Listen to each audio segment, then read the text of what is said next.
Good morning, everyone. Sorry, I'm just getting some things worked out on the technology side. How is everybody this morning? You can put it in the chat.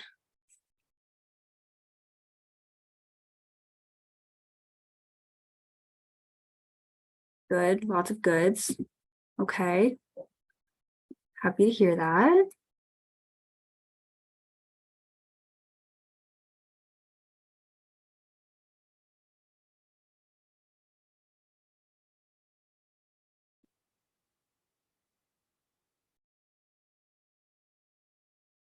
Okay. Hey, Ted, I see you've joined us. Hey, Eleanor, good morning. Good morning. All right. How's everybody doing? Well, I guess I already asked that, but yeah, go ahead and drop in the chat how you're doing. And let me know if you're excited for the Virtual Academy today. All right, topic of the day, the tech side of geosciences. So let's get into it. All right, so if you could go on to the Slido, let me make sure, yeah. Whenever you think of the work that a geologist does, what comes to mind? You know, what type of work do you think of whenever you think geologist? Rocks. Yup. Looking at rocks. Lots of rock.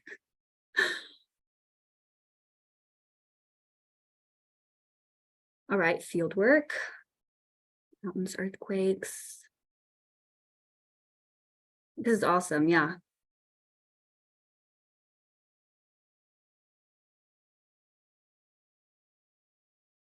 Definitely like history, time, examining rocks. Lots about looking at rocks. You wouldn't be wrong. That is what a lot of geologists do. But it's not all geologists.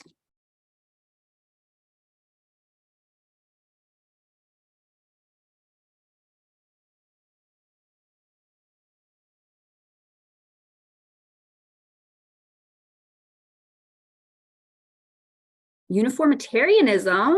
Okay. Big word. Glad y'all know what that is. Okay. All right. I'm going to move on, but this is awesome. All right. So yeah, y'all are right. If you thought about what a geologist does, a lot of y'all probably think about people in these pictures, like being out in the field and like looking at the rocks, being in a lab and looking at rocks. That's the idea that a lot of people have whenever they think of what a geologist does. And if you Google geologist working, you're going to get pictures like that. You're going to get pictures of people out in the field doing just sometimes doing lab work, but that's predominantly like what people think of whenever they think of geologists doing work, but that's not always the case, right? So you have geologists that do all sorts of different things, and geologists aren't just fitting into one certain box. Like there are so many different fields and subfields of geology. So I'm going to talk about a couple. Okay, so like I said, can be combined with lots of different fields. So medicine and health, like there's medical geology, where you can learn about certain minerals and elements affecting human health. That's something that you can go into if you are interested in going into the medical field, but maybe want to combine geology. There's urban planning, looking into like assessing risks for different buildings, natural disasters, which we'll talk about on Friday, and then providing post-natural disaster support to these areas, you know, building and planning cities around. If you're on a coast, you know, what will you be needing to take into account? If you're on the coast, probably you're going to have some hurricanes or maybe tsunami, and people need to take that into account whenever they're building and planning cities. There's like finance aspects. So considering factors like land use and transportation. You've got insurance, you've got forensics, which that's something that I didn't even know was something you could do geology with, but you can at crime scenes look into like the composition of the soil that is maybe left at a crime scene. Like if there's a footprint and there's some soil there, people can use geology to see, like, is this soil from around here? And people have been convicted because of there's something on their foot or something at the crime scene that's not from that area. There's archaeology and anthropology. You can reconstruct past landscapes and look at how the climate had changed, and look at how people in the past used their land. And then law and policy, all of these different fields, and like this is just to name a few. All of these different fields can be combined with geosciences to further whatever they're doing. So let me move on to the next slide. And so I'll let y'all sort of rank, what field that I mentioned interests you the most, if it interests you at all.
Awesome. So y'all, looks like a lot of people are interested in urban planning and medicine and health, which, like, these are careers that you see every day. You see people who are doctors, you see people who are lawyers, you see people who are doing, like, there's all those crime shows and crime podcasts, and everybody's obsessed with crime. And like, do y'all can answer in the chat, but like, do y'all ever think of these careers as being something you can integrate geosciences into? Because I know whenever I was going to school and getting my degree, I was just thinking geology was like one thing. I was just going to be studying rocks, which I like that, so that wasn't really an issue for me. But I didn't even know that there were all of these different facets of geology and all of these other fields that you can incorporate geology into.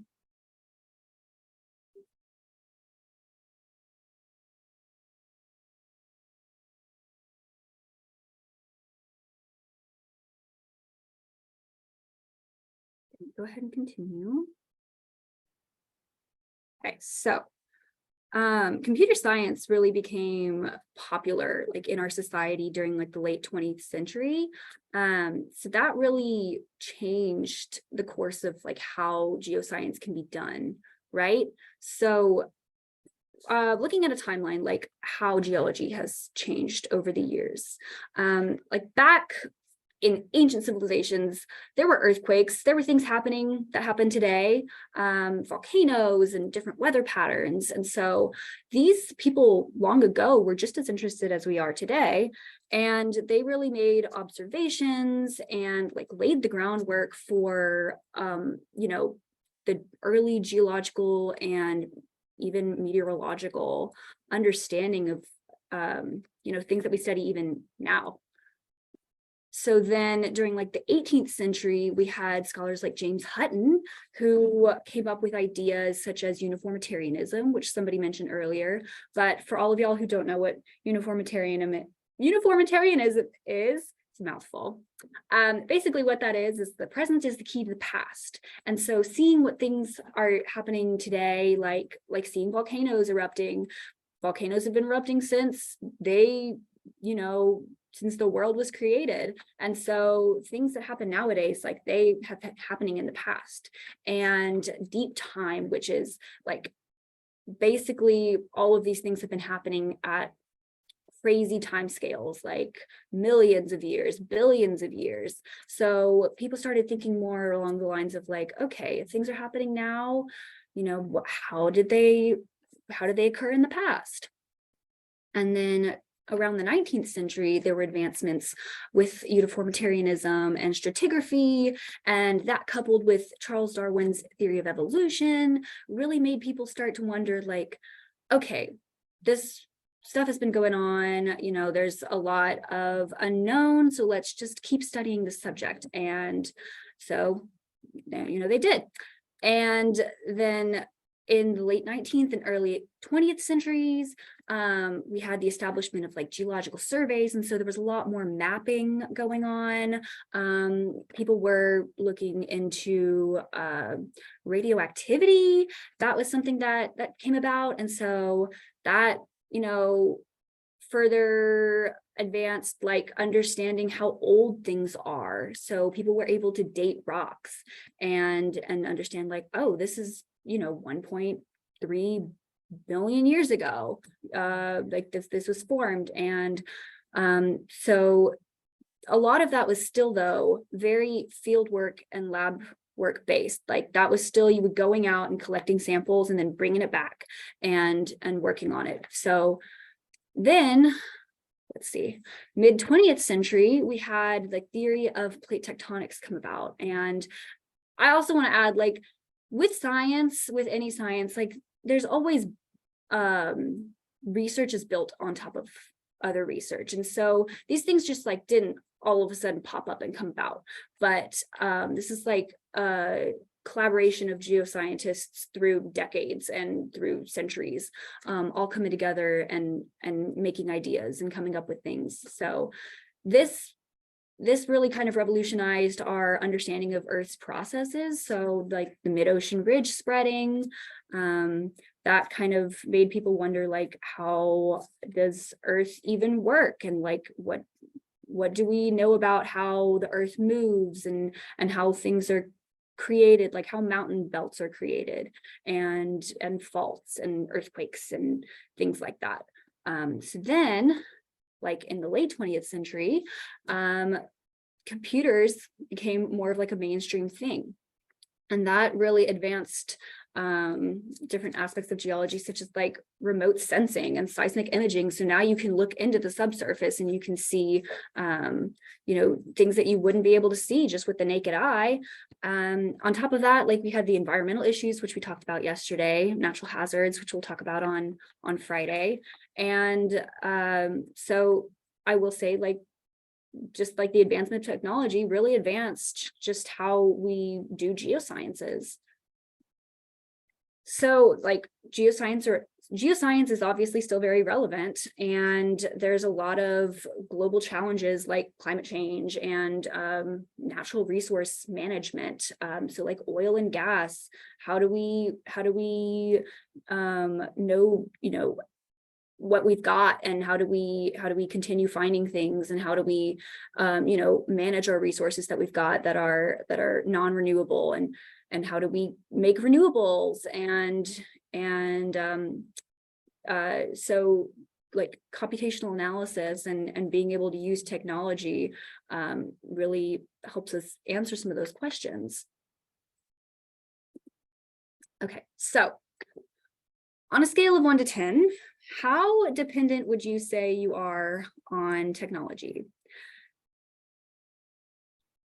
And I'll say probably all of y'all have, I mean, I know every single one of y'all. I know me. I was born like before y'all, and I'm very dependent on technology, and I don't really know what I would do without it. I don't really know like what a world looks like without technology. I don't really know if, I don't think anybody here knows what a world's like without technology.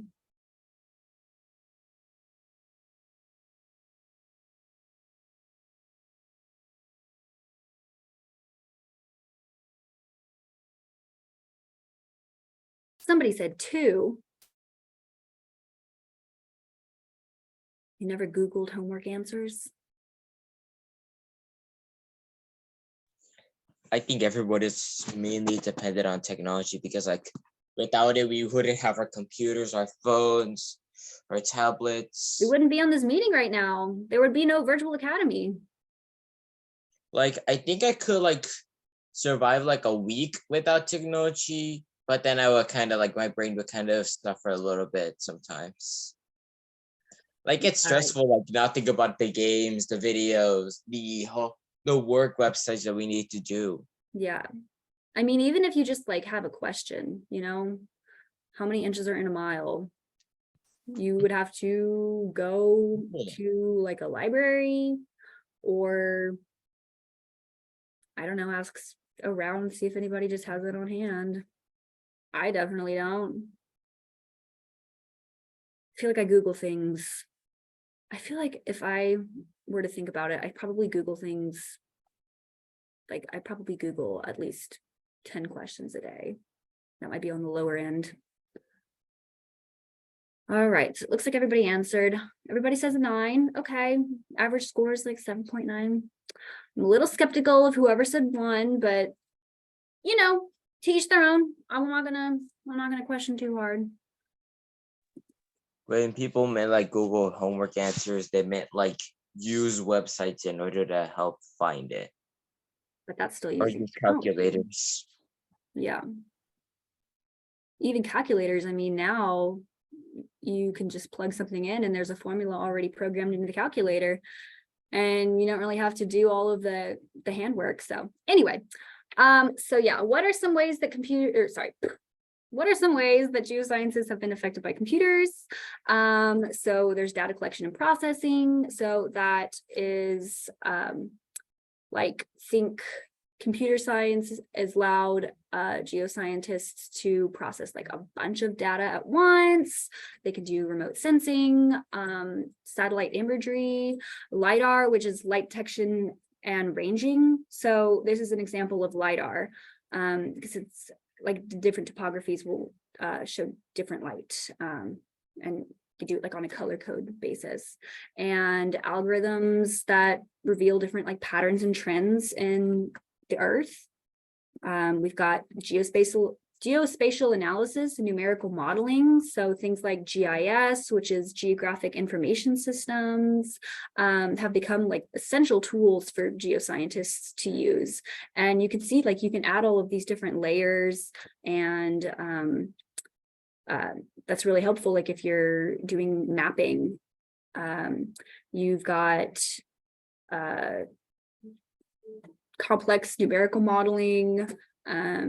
So models can help researchers stimulate and understand different phenomena that's happening. You know, all sorts of different things that you can do using just computers and using technology. So computer graphics, like all of the things I've shown you have been computer graphics, and that helps people visualize what's going on. You can explain to the public and help people understand more of like what's going on if they visualize it.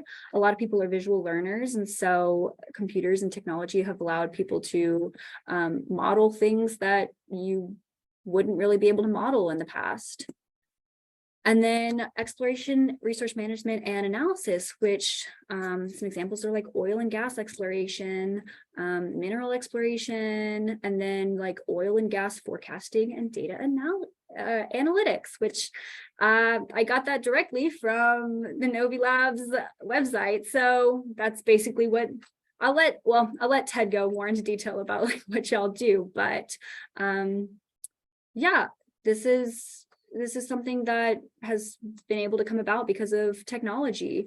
And so I'm gonna do a quick introduction of, no, sorry, just looked at the schedule. We're gonna take a quick break, all right? So if y'all could come back at 10:40, that would be great. If y'all wanna go use the restroom, do whatever, I don't need to know, but once we come back, I'll go ahead and introduce Ted, and then we'll do our discussion. Okay. All right, so now I'm just going to do a brief introduction of our speaker today, and then I'll let him take the stage and do more of an in-depth introduction of himself. But we have joining us, we've got Ted Cross, who is Vice President of Product Management at Novi Labs. Novi Labs is an Austin-based oil and gas data analytics business. So at Novi, Ted drives company strategy, sets a software development roadmap, and works with engineering and data science teams to build analytics tools. So before he joined Novi, Ted worked as a geologist for ConocoPhillips in a range of roles, including Williston Basin development. I'll let him talk more about that. Global new ventures and deepwater Gulf of Mexico exploration. So he received a master's in geology from the University of Arizona and a bachelor's in geology from the University of Texas here at Austin. So welcome, Ted. You're welcome to share your screen if you have any slides. We're so excited to have you joining us. Hey, thanks, Eleanor. Can you enable the screen share? And I had a problem with my headphones, so I didn't really hear the introduction. So I'm sure it was great. Well, you're welcome to reintroduce yourself. No. I don't want to do that. I don't want to do that. Are you able to share? Okay, great. Let's see. Yes, can you guys see that okay? Good. Well, I definitely want to share some screens because I'm a very visual guy. I love pictures. I like that point there about visual learners needing to be able to see things because that really speaks to me. So I thought I'd give you guys a little overview of kind of my career as a geologist and what my company does and what we do and what are the different opportunities for geoscientists in the technology space, or what even working in a technology company is like. So to start with here, how did I begin as a geologist? Well, I went to UT Austin. I started all the way back in 2007 and graduated in 2011. And when I went to school, I didn't really know what I wanted to be when I grew up, if you would. I thought, well, I like political science. I like probably economics. I don't know, maybe geology. And I just went out there and I took some classes and I thought, hey, geology is pretty cool. I enjoyed thinking about the earth processes. I liked rocks. I enjoyed going out into the field. I had never been camping before I went to school to be a geologist, which is kind of interesting. But now I really enjoy it. I did some internships when I was at UT. Like I worked at a local environmental consulting group and did some stuff like that. And I thought geology was pretty fun. So I included some pictures here that you've got in the bottom there. There's me on a trip down the Pecos River in West Texas. And the right, you have me at a trip in Scotland, which was a lot of fun with these old Scottish geologists, which is just one of the highlights of my life, actually. I've always enjoyed the fact that geology sometimes mean you get to travel. It was a big thing for me. And then while I was at UT, a couple fun pictures here. I was actually on the debate team for a while. I said I liked political science and economics. Well, I started off on the debate team, and back then I had a lot more hair, big hair compared to what I have now. And I also played on the ultimate Frisbee team, which was a lot of fun. So then I decided I want to go to graduate school. You know, for geologists, there's lots of different career paths that you can take, but some of them involve research, and for those, it helps to go to graduate school. And also, if you want to go work in the oil and gas industry, you usually, it's helpful to go to grad school before going to work there. So I went to the University of Arizona, and that was a nice change of pace to move from Texas. It was my first time ever living uh, more than 100 miles from home. I grew up in San Antonio and went to school in Austin, so this was a bit of a change for me, but it was nice. While I was there, I got to do some field work in Argentina and Nepal. Did a master's thesis on the geologic history of central Nepal. Here you can see my advisor getting a little blessing from one of the villages that we were in. We were actually the first white people to go through this town. It had recently just been opened up with a new road that went through, and everyone was very excited to see us. It was kind of a pretty cool experience. But while we were out there, we collected a lot of different samples. You can see all the bags of rocks that we had here next to our tents. And on the top right there, there's little tiny crystals, and that's actually a microscope. These are as small as grains of sand. So what we would do is we would take a rock and we would crush it up to get at these tiny crystals called zircons. And these zircons we could use to figure out how old the rocks were. And so this was something that you needed to do to figure out what was going on in the mountains, is figuring out how old all the rocks are so you could identify and split them into different groups. So that was some fun lab work to do there. So then after that, I went to go work for ConocoPhillips, which is a big oil company based out of Houston. And I started off in oil and gas exploration. And that's about finding new oil and gas deposits, new fields. I enjoyed it because I got to do a lot of regional geology. I always enjoyed taking that kind of a perspective. I did a lot of work while I was there using different geospatial databases. So Eleanor mentioned GIS, Geographic Information Systems. This is extremely important. It's a big important technology right now. And that's basically, I mean, it's very simple, but very important. It's mapping things in the right places. And for us, we would do things like, you know, you could use a satellite to identify places where oil and gas was seeping up to the surface. And so maybe that would be a place you want to go drill, as one example. I enjoyed it also. The data analysis was fun. Like over on the right here, this is a seismic cross section. So they go off and they set off a very loud sound like an explosion, and they listen for the different, using microphones for reflections coming off of different layers of rock within the earth.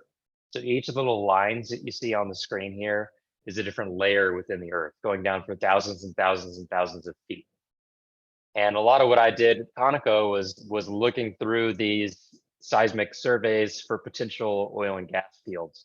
And this is one that we looked at that ended up being a very big oil field discovered in Mexico that I wish that we had drilled that well, but somebody else did. But it ended up being a very big discovery. That was a lot of fun. And after that, within Conoco, I rotated over to a very different job, which was oil and gas development. And this is another thing that a lot of geologists do, and it's more focused on operations and planning. And this is once you've discovered an oil and gas field, then you have to drill the wells and get them out. And geologists do a lot of the well planning for where people are going to drill. So this little map that I'm showing you in the bottom left here, this is a part of North Dakota. And all those little lines that you see on the map, those are oil and gas wells. And every single one of those lines that you're looking at is cost something like $10 million. So there's like billions of dollars on the screen right there. And for a while, I was doing something called geosteering, which is as as you drill these wells, the way that we did this here in North Dakota is you would drill down vertically for something like 2 miles, and then the drillers would make a 90-degree turn and try and keep the rock, keep the well going through a very specific layer of rock. And geologists would be getting back data, like up here you see these little squiggly lines are well logs where they're measuring rock properties as they're drilling. And my job was to tell them to turn up or to turn down to stay in the good stuff. So they would drill 24/7, 365. So I would get phone calls in the middle of the night to give them a reading. They would they drilled. I was working on Thanksgiving. You know, it was a good experience for me, but thankfully I'm not doing this anymore. And while I was there, I made $1 million mistake, which I'm not. Have any of you guys ever raise your hand if you've ever cost the company $1 million? But what happened is I misread the Giovanni says yes. I misread some of the data, and I had us go up when we should have gone down, and we ran into a tricky area, and it caused our drill bit to get stuck, and we ended up breaking off of our drill bit and having to re-drill most of the well. So that ended up costing the company $1 million. Luckily, it didn't cost me my job. That type of stuff just kind of happens from time to time, but it was good. And while I was there, I spent some time learning data science. So this was kind of an emerging thing back when I was at Conoco, and I liked data, I liked math and statistics, and I got the opportunity to learn a bit more about that. That is one of the nice things about working for a large company like ConocoPhillips, is a lot of times you do get nice opportunities to learn on the job.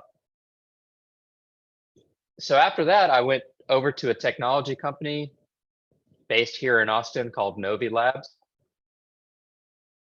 Actually, this was 4 years ago now. I needed to update my slides. 4 years ago, I switched over to go work for Novi Labs. And we are what's called a venture capital backed startup. So venture capital, those are investors who bet on technology companies.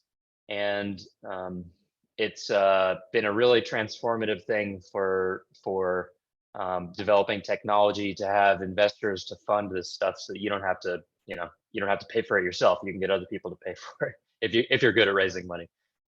And what we do is we make machine learning software that helps oil and gas companies optimize their developments. So I showed you this screen here with 1,000 wells on it and billions of dollars.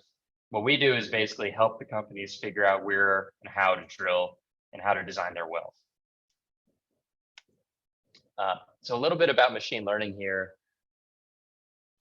Since you may not know very much about it, or not everybody does, but machine learning algorithms find and apply patterns. So they take lots and lots of data, and then you can, they learn what's going on with the data, and you can use it for whatever different applications. So one version of this would be like ChatGPT. Maybe you guys have played around with ChatGPT. That's one version of machine learning that uses text data. We do different versions that use geospatial data, like geology, and time series data, like the production history of a well. An important thing is that it's data driven. So nobody taught ChatGPT anything. It just learned it from all of the text that it was fed, and our algorithms work the same way. So how do we use machine learning or artificial intelligence? Well, our models take in geologic data, and that would be things like well logs and different interpreted subsurface maps. So geologists have gone through and mapped out, let's say, the organic content or how much gas is in place and things like that. We take in costs for wells, different engineering data, like how the well was designed and the well production. And we do all sorts of geometric calculations on the wells to kind of figure out how far apart they are from each other. And from that, then we forecast what the well will produce. So I don't know, let's say you're an oil company or you're whatever it is, and you're about to spend $10 million to drill a well. Well, you're going to want to make sure that you're doing exactly the right well designed, because you don't want to, that's a lot of money. You don't want to, you want to spend it the best way possible. So that's really what our business is about. I did want to include this here as another thing. Not everybody knows about machine learning or artificial intelligence, is it's not always only about answers. And this is, I went out and there's this website, Kaggle.com. You guys can go look at that online. It's a website for competitions where companies will say, you know, hey, here's a question or a problem that we are trying to understand, and they'll have a competition where anybody can go through and submit an algorithm or a model or something and try and do the best job solving the problem, and then they get a reward. So in this case, the NFL, the National Football League, was trying to figure out how the playing surface, the field, affected the injury risk and performance of their NFL football players. So, you know, does synthetic turf make it more likely that you're going to have an injury than an actual grass field? And how does the rain or the sunshine, how does that impact the player injury? And they were just trying to really figure it out, and they offered a $75,000 prize.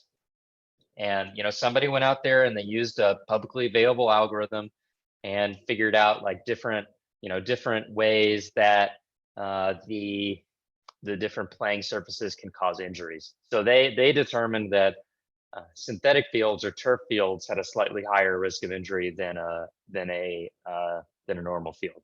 So pretty interesting.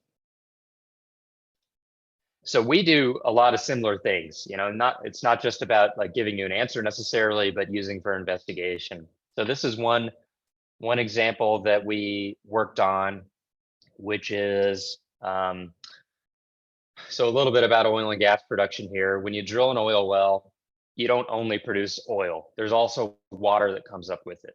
And that water has to be either recycled or injected back down into the earth. And so oil companies want to try and figure out, well, why are my wells producing water? And is there anything I can do about it? So we did a study looking at different parts of the well design, like what's known as the proppant or the completions fluid, and how those impact the water production.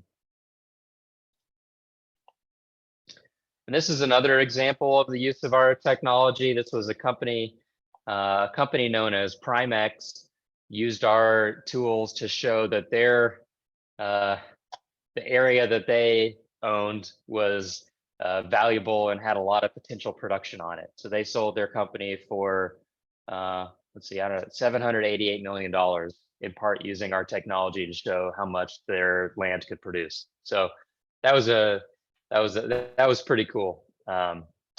Pretty cool to see. But that's just another example. This is using machine learning and technology to actually make an impact on big financial outcomes here. I pulled together a few more examples here that I think are pretty cool uses of artificial intelligence in the geosciences right now. One of them, there's this company called Cobalt Metals, and they're using AI to look for battery minerals.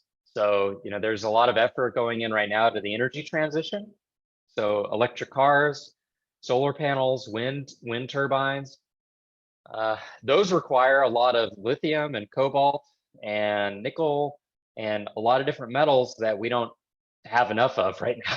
And so that requires geologists to go out and find new deposits of those metals. And this company Cobalt is doing that.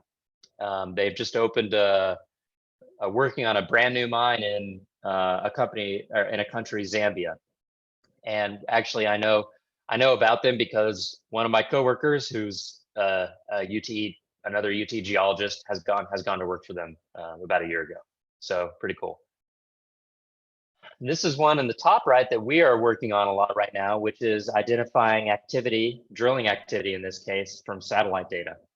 So this is one of the really cool things of the past few years has been that as companies, have you guys heard of SpaceX?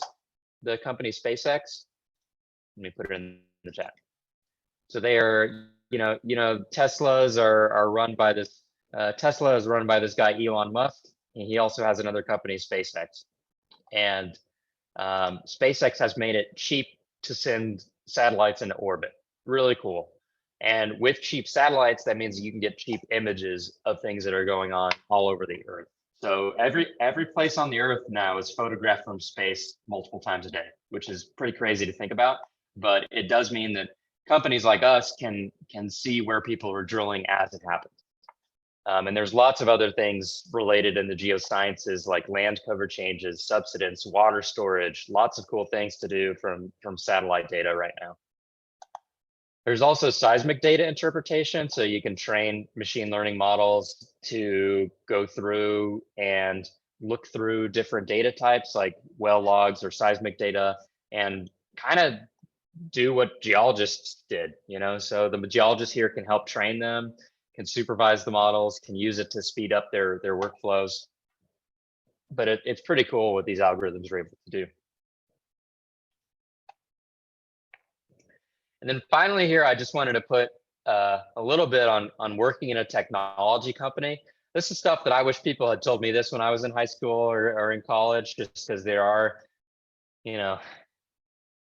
technology is now, and technology companies are just more important every year. And so it's good to know what's out there. So if the company works directly in something related to oil and gas or agriculture or mining or other things that relate to the earth or the rocks, they might have geologists on staff who work directly with the tech company. But almost any tech company will have data analysts or data scientists who work with the data, cleaning it up, processing it, building models, training artificial intelligence. There's also software engineers who write the actual code. There's product managers, and these design applications and work with everybody to get them on the same page. This is what I do. I'm a product manager in my current job. And then there's sales and marketing. All these companies have a lot of people who work in sales and marketing. And a lot of times the best people in sales and marketing have a technical background. They studied something like geology or physics or electrical engineering or biology, whatever it is, because they actually understand the technology and can do a better job communicating it than just somebody who has a business degree or something like that. And I know geologists who have gone on to all of these roles at technology companies. Just kind of depend, some of these you'll have to do some training or maybe teach yourself how to code or something like that. But I've seen it happen on all of these. So that's the end of the slides that I had for you guys. I hope you understand how much I really enjoy my job and the geosciences and enjoy the chance to get to speak with you. But thank you so much, Ted. This has been awesome. It's been a lot of new information, especially for me, someone who works in geosciences. So I hope the students have learned a lot. Happy to help. I enjoyed this speaking with y'all today, and have a good rest of your virtual academy. And I hope you guys learn a lot and think about geology or the geosciences. It's been a lot of fun for me. Awesome.